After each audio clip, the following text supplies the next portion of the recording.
Tranga matety piseho ao anjalamosina amin'ny commune ny VOHIMARINA ny Tazo Moka.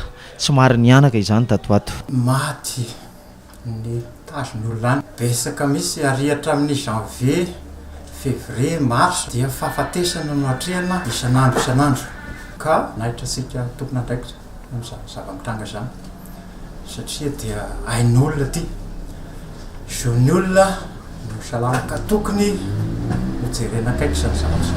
Tamin'ny alalan'ny fandraisam-peo no hitantarany ity raim-pianakaviana ity ponina any an-toerana ny zava-misy mahakasika ny fianaky ny Tazo izay mamono. Sipatra amin'ny aretiny eo dia amin'izao sika miteny zao any alany zao tanàna telo mifanakaiky eto dia misy faty aby ny fisehiny aretina zany manara aloha dia malaky saky ny vanitaolana dia marary ny andoha dia rehefa marary ny andoha dia fanina. Boribory tany 12 ao anatin'ity fokotany anjay ity no tena ahitana ilay tranga.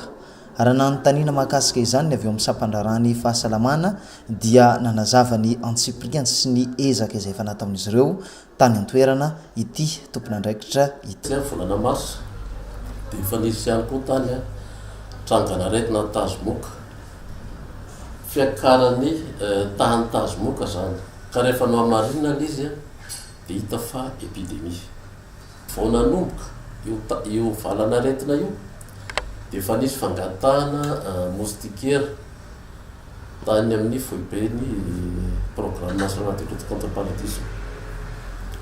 Nisy ihany koa ny fangatahana famindrahana odimoka isa-tokantrano nefa moa hatramin'izao izy na dia teo ary ny hoe fangatahana matetika dia mbola tsy tonga ilay izy noho ny procédure angamba.